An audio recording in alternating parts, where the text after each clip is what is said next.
Brooklyn College. I did a lot of studying. I collected a lot of degrees. And for the past 30 years, I really haven't used those degrees formally, because since I moved to Israel at the age of 38, we finally made Aliyah. I wasn't going to sit for that CPA exam again. That cured me of ever wanting to go back to school. That was my last degree, a CPA. So I said I'm not going to sit for the Israeli CPA, and then by then I had children with type 1 diabetes. I have 4 children, and my first child was diagnosed at age 8, my second child at age 12. The third child we knew was getting it because there's some tests that you can tell. So she got it at 16. And believe it or not, now my 41-year-old son is showing signs of some kind of diabetes. They don't know if it's type 1 or type 2 or something in between. So even though my husband and I do not have diabetes, and we're just a very sweet family and a very unusual family. And when I had my first kid with type 1, I asked my husband, who's a physician, does that mean someone else is going to get it? He goes, oh no, the statistics of that are, yeah. So I stopped believing in statistics since then. But so we got married, my husband and I, right after college. I graduated college, like everyone of my high school friends at least. We all did, and we got married on the condition that we were going to make Aliyah. So, of course, it didn't happen right away. We decided, wait, look, you should go into private practice, make money, and then we could move, or do the academic route, which is pretty decent. You can live on an academic salary here. And we decided on the academic route. But it almost didn't happen. We did spend a sabbatical year here in 1986. 85 to 86, or 80, yeah. And it was a wonderful year. We went from a house in, Charlie trained in Brooklyn, so before it was the New Manhattan, in the old Brooklyn, Kings County, and downstate. We lived in dorms, we lived in the bottom of a house. And then we moved, when he finished his training, to Miami, because the winters were so hard that my daughter, she didn't know how to breathe the outside air because there was ice on my porch. I couldn't get the baby out without worrying about falling. So I said, there were no jobs in intensive care at the time. It was a new field. And he did get an offer in Miami. I said, let's try it. And Charlie said, it's our first step to making Aliyah, because we're going to leave our families and see how it is to live far from the family. And that really was the truth, because it was hard at first. We got used to it. And then luckily he arranged a sabbatical year in 86 to go to Israel for the year. I went from a house with 4 bathrooms and 6 bedrooms to a 1-bathroom, 3-room apartment in the middle of Yerushalayim, and we never had such a great year. Of course, the kids had a little difficult time because even though their Hebrew was pretty good, you know, my one was in, Ellie was in 7th, what grade were you in? 6th grade. My daughter was in 4th grade. My younger son was 1st grade, so he barely understood anything. He was bored until he started playing soccer. And I had a baby, a 6-month-old. And but by the end of the year, I just saw the kind of life that they lived here and what differences there were. In Miami, my kids would go out on a bike, and I would pray to God that they would come home and not be kidnapped, because that's when the kidnapping started in Miami. I don't know if you remember the milk boxes and Adam Walsh. Wait, wasn't that? Who was the first kid? So, and here, I let my 6th grader go out, and I went to sleep before he came home. I mean, it was a totally different, independent way to raise children. And I was so happy that at the end of the year, we came on a 1-year sabbatical, and my husband had a sign that he was coming back. And we actually considered for a few minutes that I would stay and he would go, but I know how that ends. So we went back, and I was absolutely miserable back in Florida. Until then, it was fine. It was a nice place to raise kids, easy, no snow. But I couldn't get used to being back there. So I said, can't go to Israel. And the only job offer they made to my husband was for 2,000 shekels a month as a doctor in one of the hospitals. And he had done a sabbatical in Hadassah, studying medical ethics and end of life, and it was a very, very richly rewarding year. And so we were back in Miami deciding what to do. And then I keep calling miracles because lately I've had a lot of them. But the head of anesthesia, because in Israel intensive care, although it's a general intensive care unit, it's run by the anesthesiologist. My husband did his internal medicine residency and then intensive care fellowship. So the head of anesthesia was a young man, and he passed away from cancer. And because we spent a sabbatical there, and they knew my husband, and there was no one in Hadassah at the time to take over, the head of the ICU became the head of anesthesia, and a position, the only position that would be appropriate for my husband, opened up. And it was a no-brainer, because his job, the best job that he could ever get in Israel, was handed to us. So that was my miracle, that we made Aliyah. My 9th grader said, "You're ruining my life, I don't want to go." My 7th grader, Nina, she said, "How fast can we go?" because she loved it here. My 3rd child, a boy, Ari, he says, "Ma, I don't care where we live, but can you please make up your mind?" Because we had been on sabbatical, then we went back for 2 years. He didn't know Hebrew or English. He got the worst academic. And then my little one was 3 years old, so she didn't care, and it was easy for her. But we went, and I'm very happy to say that my oldest, 3 years later, thanked me for bringing him there. After I sent him back to Florida, because I promised him he could get his driver's license when he was 16. That was the promise I made. And he went back and saw what his friends were up to and what he was up to, and he thanked me for bringing him to Israel. That was one of the happiest days of my life, as you can imagine. But when I got to Israel, I was so busy settling in everybody that I started to volunteer. We had friends from Shul in the diabetes research unit at Hadassah. And that started off my latest career, which I never studied for.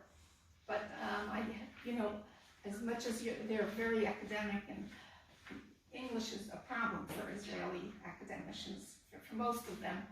So I helped them with their English, and I knew a lot about diabetes, so it was a great match. And I've been working there it became a job. I went through 3 retired bosses, and I'm working till today. I did not retire. They keep wanting to retire me, but my bosses don't let me go. I work half-time though, and I do, the English correspondence, I do editing of papers, and I do, I work, it's been fascinating because, Israel is an amazing place. We help, at the UN, the Pacific Islands, they're the only one of the few that vote with Israel on many issues. So we made a bargain with them. What do you need help with? And they said they have diabetes, because you know what they eat there in all those islands. They eat army rations, and they're obese, and the Polynesians. So I created a whole program, with my professors. They even wanted me to go there, but it was going to take 2 days to get there, and it wasn't for me. But so I've been involved in help. And now we're working, where do you think, with the Emirates? We're Israeli, because we're very progressive here. We're starting to educate young children about eating healthy. And we've now started having labels on our food in order to try to curb the obesity and diabetes. So it's been fascinating for me. Plus, I'll have my hands on on what's going on in diabetes. But so my career, it's so interesting because I have a master's in speech pathology, which I use to correct my grandkids' speech impediments. I used my accounting because my husband was so busy working that I had to run the finances. And a Hebrew teacher, that certainly came in handy. And what other thing? And the accounting, yeah, right. So, what was I going to say? So we bought a house in Yerushalayim, and we lived there. We had, luckily, everything worked out for my husband, although he gave up a lot coming here. He used to have 2 secretaries. He came here, he went to Ben Yehuda and took a typing course because he didn't have any secretaries. And that was very hard for him, but it turned out good because that was before the whole internet. And the fact that he learned how to type by himself was a real bonus. And since then, don't worry, he got himself a secretary, and he was worried, how could you give up what you had in America? He was very active there in the American Society of Critical Care, and here he became well known in the European community, and he became treasurer of the European Society of Critical Care Medicines. So not only did did he not suffer professionally, I think in America I would say he was a bit, what did they say, a small fish in a big pond, and here he was a big fish, and I so have no. I mean, don't be modest. He's quite a prestigious, well-recognized critical care expert around the world. Right, he was just chosen as one of the top 4 Yeah. ICU doctors to do a special paper. So, you know, mothers about guilt. I have that. So I was worried about my older son, who ended up being a successful lawyer, international. He's head of the high-tech department. And Robert, you know that your children, your daughter, and my son lived together in Kansas for two years. That's right. Because I was going to mention that. Yeah, and because Ellie's wife, oh, this is the funniest story. Do any of you remember the Schroen family? Yes. Okay, guess who's my mechutni? Jeffrey Schroen. Really? Yes, his daughter Carla married, who was a good friend of my niece, married Ellie. And it's so uncanny because Rose, the mother, and my mother were good friends. Now, where do you put this together? And Ellie, my oldest, he swore he'd never date anyone that didn't have a two dots. So Carla never dreamt to come to Israel. But they met and they fell in love, and they have 4 wonderful children, and they live here in Modi'in.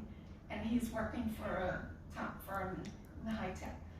And so Rebecca, our lives really overlapped a lot, because I think that Charlie was in my ex-husband's class at downstairs. Elliot Winehouse. Do you remember? Yep, he's shaking his head. From downstairs. So I don't know how come I didn't know that you were. Isn't that funny? Wife of Charlie's brother. I'm Charlie's wife. So we made Aliyah in 1977, and Elliot went to work at Soroka as a pediatric cardiologist. Wow. And I taught him at Berea. So while you were building up here, we went. Unfortunately, Elliot couldn't take it. He couldn't take it. Many can't. The cat lab was always broken in Beersheba. He had to refer. Charlie was gonna not give it. Charlie is as straight as an arrow. And in Israel, everyone who knows you, who gets the bed, and I knew Charlie wasn't gonna do that. So I was very worried that they were gonna. Yeah. So Elliot, came back. He wanted the kavod and the money that he could have in America. He couldn't. I loved it. I wanted to stay. That was my dream. I was the Zionist. Yeah, that's right. Right. But after all, we had a very Zionist upbringing. We did. High Yeah, rock. and it stuck with us. Yeah. It From did. what I'm hearing from everybody, it really stuck with us. We learned Ivrit. Yeah. We have the basis of the Hebrew, It's true. and I think it really stuck with us. I don't know what percentage wound up in Israel, but quite a few of us. Well, from my high school class, Right here, it's a high percentage. Yeah. It's a high percentage. in Women, central Manhattan, we have 17 out of 70 girls living in Israel. 17. Really, that's a lot. That's amazing. So I loved it, but he could not deal with it. Well, I was worried about So Charlie. in the 80s, there was like a depression in Israel Right. in the 80s. So it was very hard. I mean, you're right. They were making like $2,000 a Yeah, month, yeah. and he just could not do it. Right. He wanted the kavod and the money. So we wound up coming back, unfortunately. Well, in North Miami, Ultimately, long term, the marriage didn't last. But I mean, we were there. We were married for 17 years. We had 5 children. Excuse me. And in Nainahara, we have 19 grandchildren. So, I mean, I'll never say that it was not working. not funny. So anyhow, I've fulfilled my dream because nobody wanted to be in Israel more than me. I was the one who fell in love with Israel. Charlie's an idealist, and that's why he was able to make the decision to come. Plus, he's a man of his word, and he did promise. and this was the right opportunity, so it was a no-brainer. But I was so happy that he was able to fulfill himself professionally, because I knew that he wouldn't be happy if he wasn't. And so my daughter was up to, what was I saying about my daughter? She loved being here. She's the one who got diabetes first.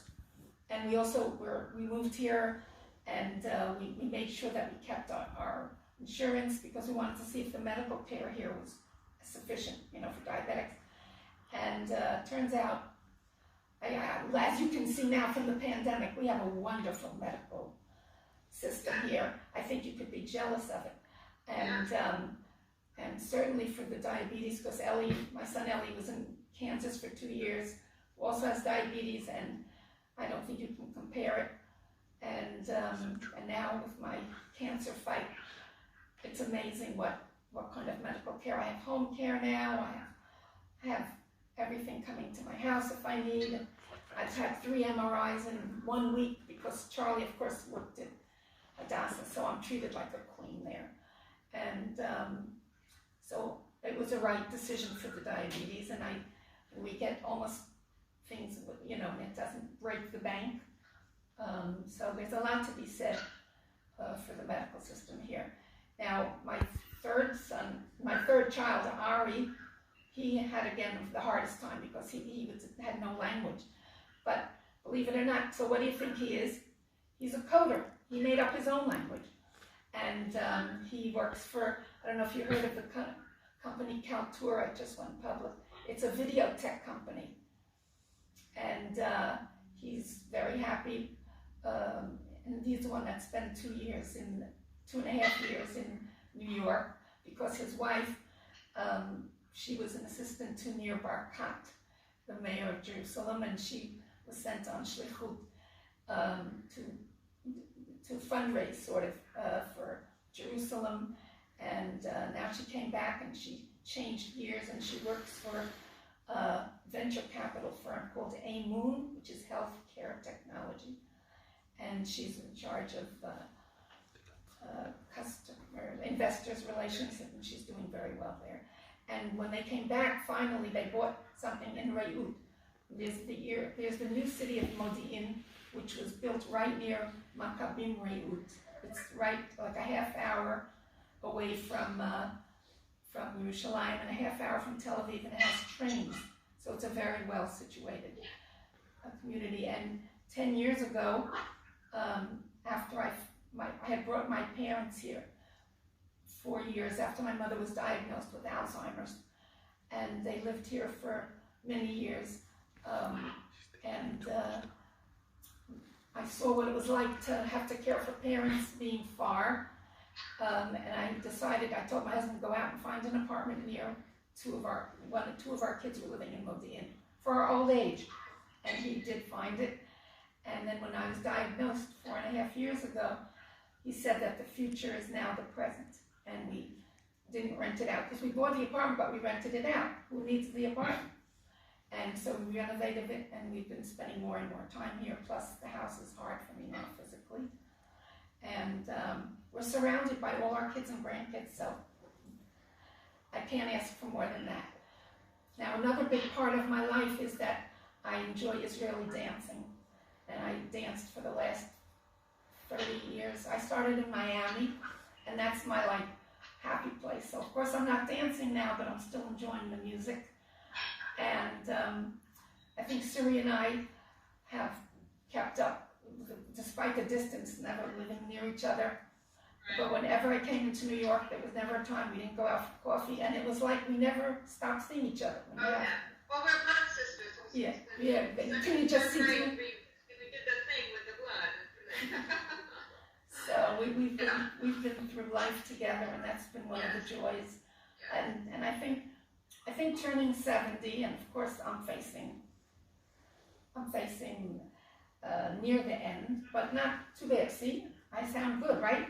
Last week I couldn't talk because I had vocal cord space. They put Botox, injected it into my vocal cords, and I got my voice back.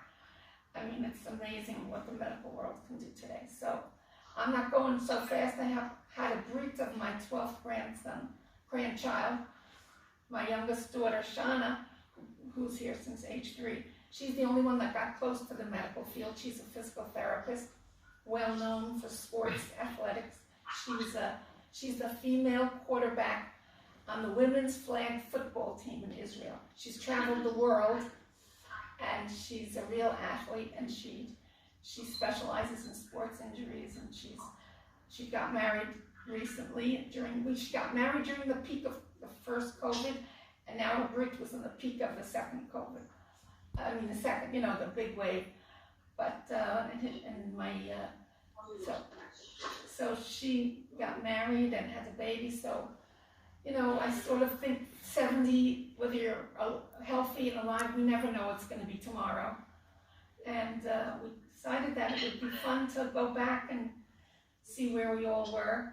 Yeah, And, so it'll be fun. and now, Here we are. here we are. But I have to say, because I've been to a lot of education, and I think High Rock gave us, with such long days. Think about it, 8 to 5, and Sunday, like my kids That was complain. dark when we came and left. Yeah, but we developed good study habits. I think the teachers were decent quality, and I think Brother Michelle does deserve a lot of, we didn't certainly always like him, but he deserves a lot of the credit for holding a tight ship. Because even after High Rock, even Central wasn't so hard for me. And then after Central, when I went to City, that was a joke. So I went to TI with City, because I was like bored. And so what else can I say? Well, we have like